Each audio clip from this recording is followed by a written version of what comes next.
the Daily Wolves podcast. I'm your host, Trip. As always, joined by Evan at the Daily Wolves. Special guest in the building, the man, the myth, the legend, Luka Garza, Minneapolis' finest. Luka, how are you, man?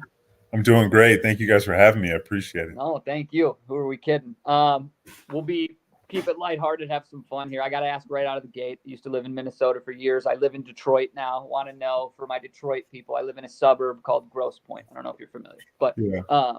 curious your favorite kind of memory in Detroit, or what you like to do when you were there. I mean, there's a lot of things. There was a dinner place called Layla downtown. It's like a Mediterranean Yep. spot. I used to go there with my teammates all the time, and it's really, really good food, really good people there, prime and proper.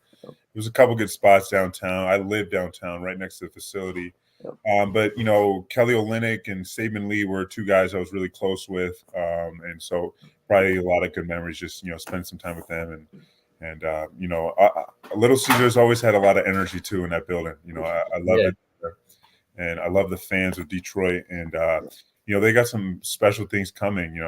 I think people don't really understand how good Cade Cunningham can be and how good he is right now. Obviously, Detroit doesn't get the main media attention, and obviously you got guys Jalen Duren who's been killing, and then guys like Isaiah Stewart, Killian Hayes that have been there for a long time now that are kind of veterans within that team. But no, there's a lot of good things coming into Detroit. Yeah. Sorry to do that, Timberwolves fans. I know none of you cared other than me. I had to appease my Michigan people. Appreciate that. Luka, what's hate to say it for Michigan, but Minneapolis, I tell every guest this, great food spot, a lot of great spots, walker friendly, a lot of good stuff to do. Just curious, kind of now that you really can. I mean, truly, I think it's your home now, and I think it's going to be your home for a long time. We're big believers and big fans of you as well. But just curious, kind of your impressions of the cities, and again, not to blow your spot up, but what do you like to do? Eat wise, what are your spots? For sure. I love it here in Minneapolis. It's actually funny when I was in college as like a freshman and sophomore. Me and my buddies, when the season would end, we would always come up to Minneapolis because the gambling age is 18. So we'd hit Mystic Lake at season end, get some, play some blackjack, have a little fun. But that was always kind of the thing we would do. And it's kind of funny how just things work out, and I end up here playing here, and I always, had a fond feeling for the city. I just love the Midwest vibe, but I'm from a big city, so it's nice to kind of have that city with the Midwestern type people. There's a lot of spots around here I love. Bar La Grassa is an Italian spot that it's probably one of my favorites. Spoon and Stable, Billy's Sushi. There's a bunch of places like that, and I keep finding new places. I want to try the place Demi. I've heard a bunch about Mara, the restaurant in the Four Seasons I was at actually last night. There's a bunch of good food spots around here. I feel like people don't understand that or know that about Minneapolis, but it's definitely a really good food scene. Yeah. I'll kick it over to Evan for basketball stuff. As you know, I care equally as much about the food scene in Minneapolis, St. Paul as I do I will send every guest a laundry list of restaurant recommendations. Sounds like you've hit them all, but I'll try to DM you a few. Make sure you get that back room. Bar La Grassa, if you're listening. There's a nice back room, private. Toss my boy back there. I'm sure you know. Trip's always on the restaurant scene. It's so funny. I live in Phoenix myself, Lucas. So I know you're coming out here in like a week, or I think the Wolves are.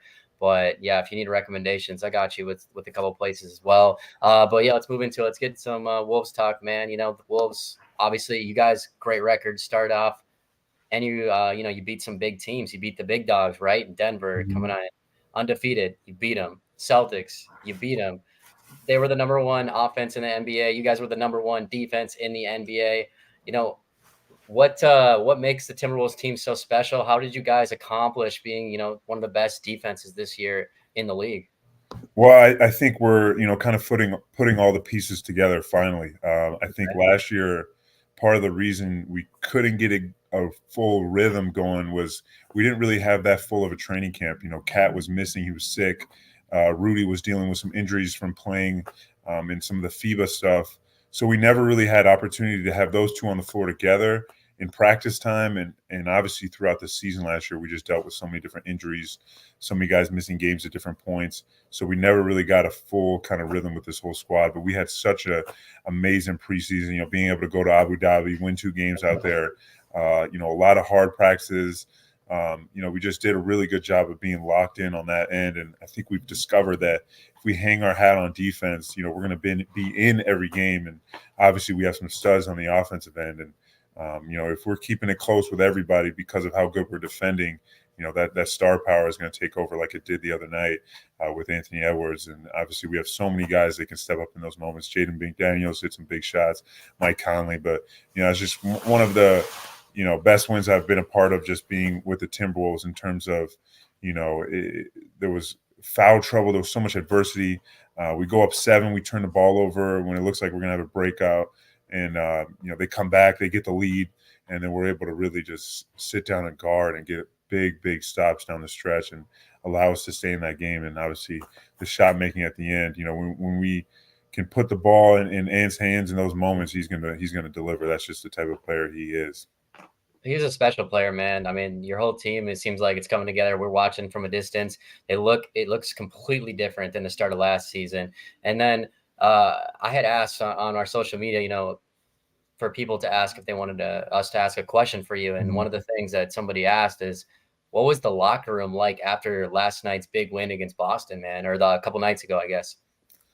Oh, it just felt so good in there. It was just, for all of us, that that was a win. That I don't know if we had one like that last year, when we kind of go through that much adversity to be able to pull it out in that kind of moment. So it was just, it was a lot of confidence that you could feel that we kind of overcame us after that win. Just knowing that, okay, that was the number 1 team in the NBA going into that night, and we, were able to handle them, not playing our best game, and win, and obviously make huge shots down the stretch, and really come together in the fourth quarter on both ends. And when you have guys like Jaden McDaniels start the game the way he did, and come back and kind of dominate 100%. Parts of the second half, it shows in how much confidence Ant had in him to keep throwing the ball, keep putting in positions to score. It just shows you the type of team we have.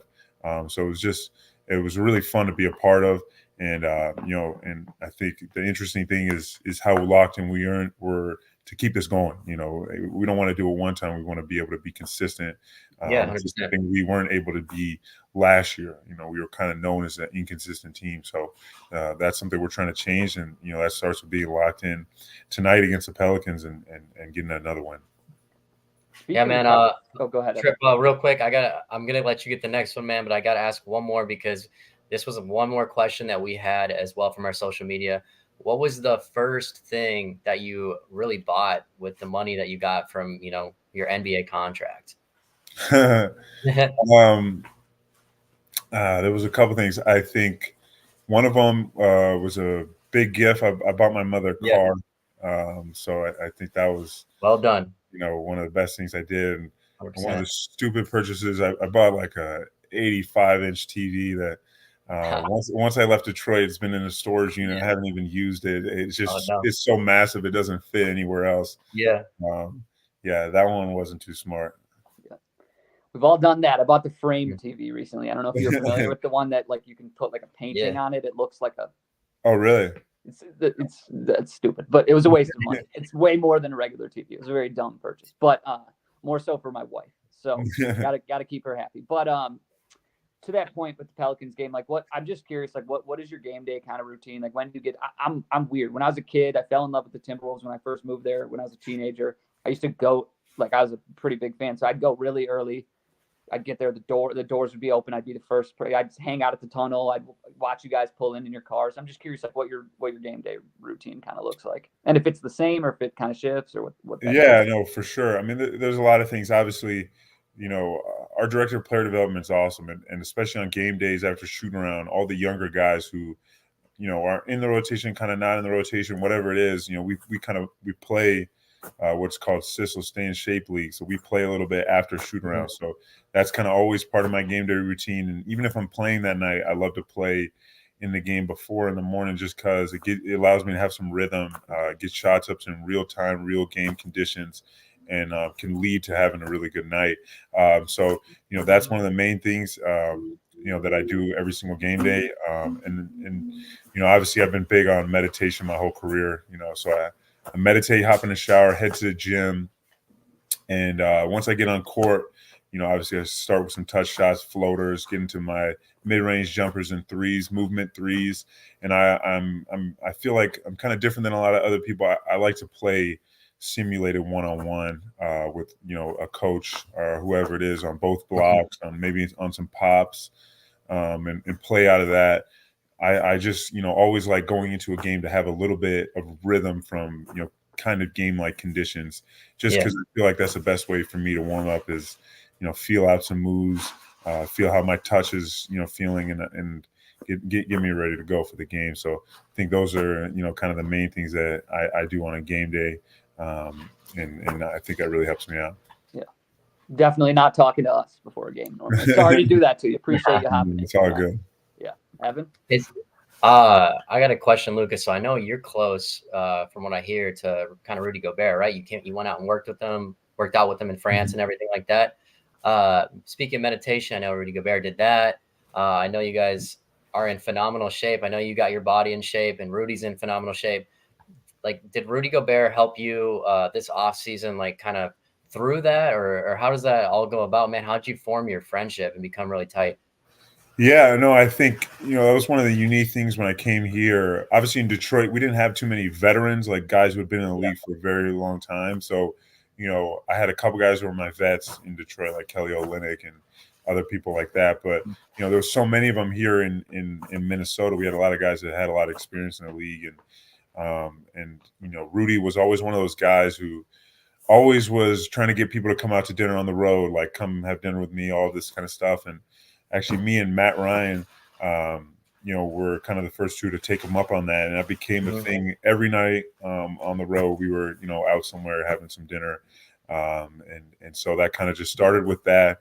But then being around him more, obviously for me, I live by the high tide raises all boats. So you kind of surround yourself with people who are in a position that you want to be, and that's going to raise your level in so many different ways. And I think with him, his commitment to his recovery, his body, all of those kind of things, where I was starting to notice, and the way he was, the way he eats, the way he does every single thing that he does, to maximize what he gets out of his body, I always found inspiring.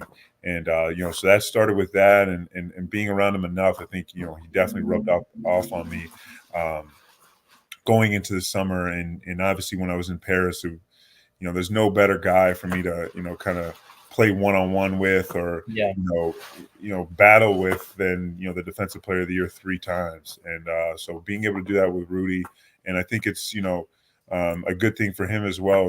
Obviously, with me being able to shoot the ball, challenges him in different ways that he has to go and guard me when I'm at the perimeter, or where, whatever it is.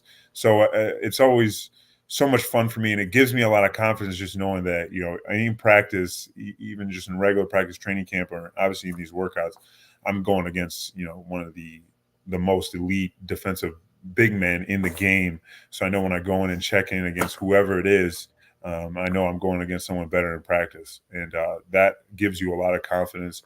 That helps you, and obviously it makes it easier in the game when you don't have to score over someone with that length and that timing and that ability to block shots as well as he does. So I think it's just a blessing for me to be in the situation, to be around 3 of what I think are 3 of the most elite bigs in the NBA right now, with Rudy, Cat, and obviously Nas with what he's doing. And I think he's continuing to show and prove that he is that type of caliber guy.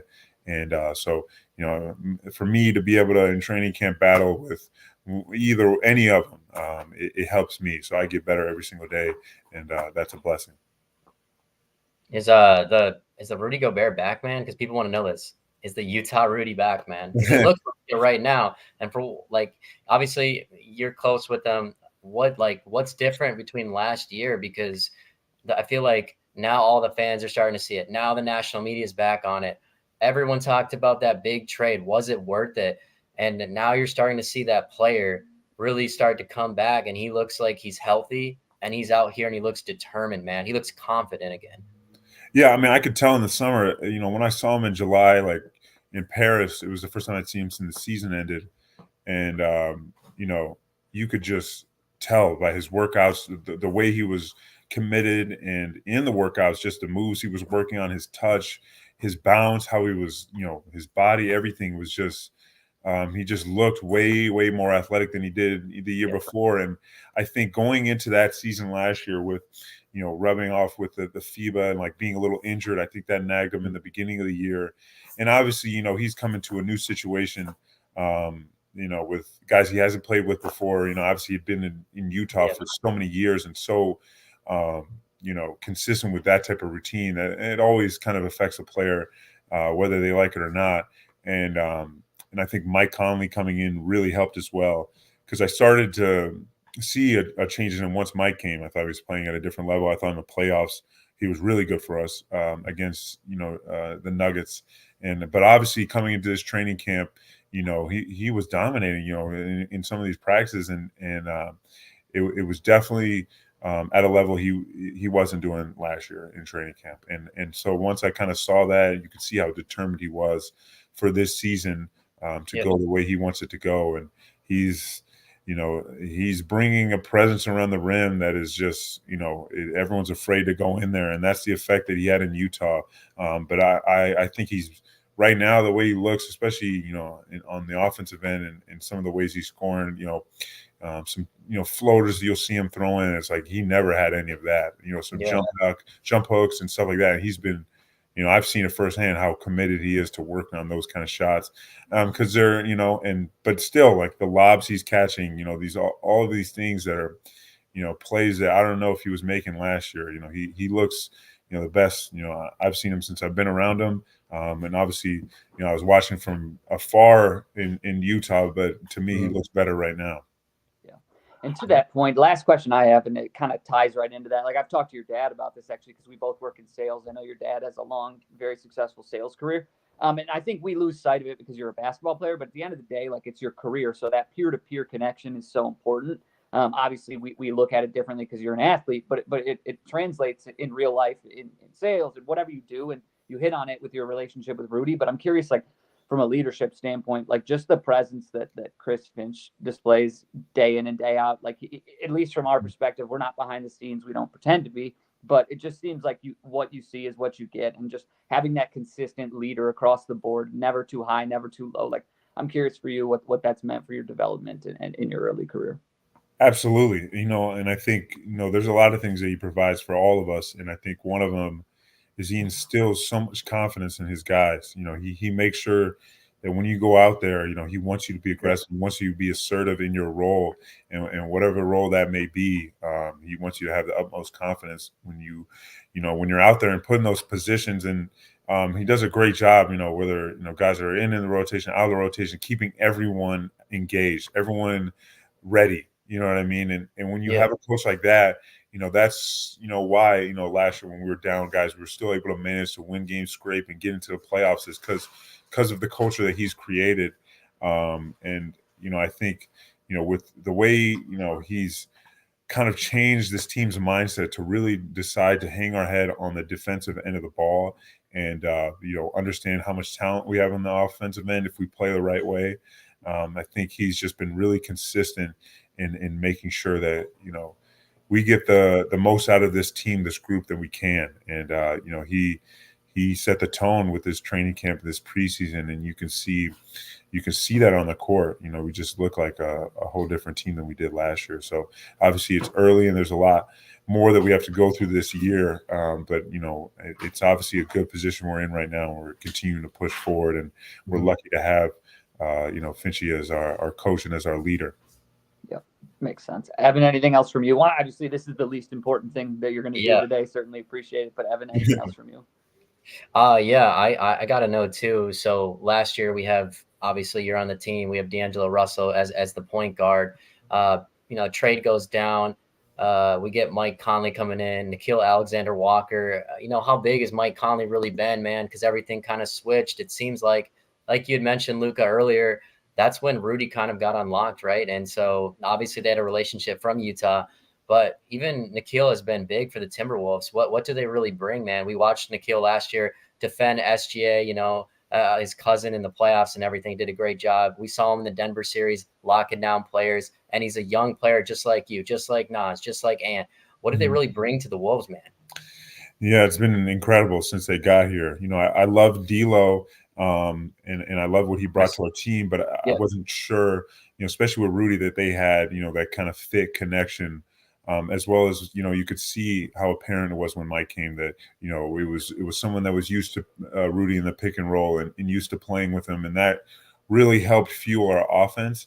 And and also defensively, you bring someone like Nikhil, who, it was crazy. He came in, and was in and out of the rotation and whatever, but he stepped up, was ready for his moment, was making shots, and then he showed all of his value, which is on the defensive side of the ball, and how talented he is as a defender, and how, his instincts and knowing where to be and getting through screens and using his hands and all these different stuff. And he really, really helped us going into the playoffs. Like you said, he was just a consistent guy, and he plays every single possession on defense, regardless of how his offense is going. And those kind of guys are rare in today's basketball.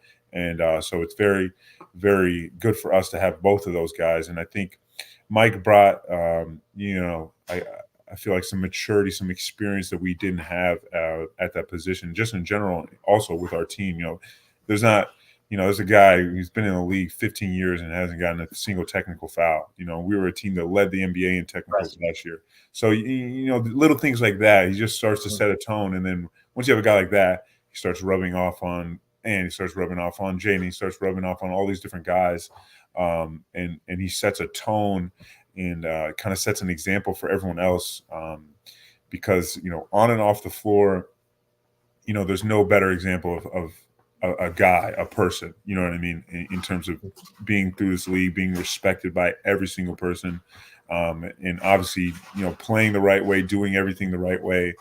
So he was a huge addition to our squad. And you could see this year, just in moments where, things can get tough and stuff like that, he can settle us down. He can get us into some offense. He can, put in off the ball so we can show how good he is, in that area as well. Yeah. And those kind of things are really special. And so that really helped us, and I think right now we're also continuing to reap the benefits of that addition. 100%, man. Last question before we kind of wrap things up here. Everybody's been taking notice of your teammate Anthony Edwards this summer when he played finally for FIBA, for Team USA, and I finally feel like a lot of people are appreciating him. What do you see in his development since you've been there, and then like how special truly is Anthony Edwards since you get to be around him? What's it like behind the scenes? What we don't see? How's he like in the locker room and everything like that? And then obviously on the court, what do you see, man? I'll start with on the court. I mean, when you have a guy that's that talented offensively, but is almost equally as good on the defensive side of the ball. He's a guy that at the end of the game, you want him taking shots, but you also want him guarding the best player on the other team. And there's not too many of those guys out there ever, you know what I mean, with the kind of defensive presence, and also just the confidence he has, that almost unconsciousness when he's on the court, just knowing that he's gonna get to his spots, he's gonna continue to go whatever defense you throw at him, he's gonna play as hard as he can. He's obviously one of the most athletic players in the league, just with his burst of speed and his power and explosion when he gets to the rim, but also he has so much craftiness and his ability to slow step, navigate around other bigs and other stuff like that. He's a dog, and I firmly believe that in a few years, or maybe now, we're going to be talking about him as one of the best top 5 players in the league. I think we certainly feel that he's that kind of caliber player, and I think I know he's going to get there and beyond just because of his work ethic. This guy is always in the gym. I obviously find myself to be one of those guys, and I'm always going to the gym at late night. But there's not many nights that I go in there and I don't see him in there as well. And when you have that kind of, when you have that from your best player, that's that sets an example for everyone else. If he's in the gym and he's playing 35 minutes a night, why aren't you in the gym? And when you have that, that kind of picks up and elevates everyone around him. And, he's going to continue to get special because he loves it and he wants to be, one of those guys, and he will be. And so we're extremely, lucky to have a guy like that, suiting up with us every night and not on the other side. Yeah, well, Luka, I appreciate you sharing everything with us today. You can find our podcast right there. I'll put it up there on the screen for anyone listening. Trip, you have anything to add, or we'll wrap it up, man? Yeah, no, thanks so much for hopping in. Appreciate you. Best of luck tonight and the rest of the season. Obviously, big fans of you, and keep doing what you're doing. We're rooting for you big time, and just thanks so much, man. We really appreciate you taking the time. Yeah, I appreciate you guys anytime, and thanks you for having me. Hey, no problem. All right, the Wolves play the Pelicans tonight, guys. Until then, as always, man, go Wolves.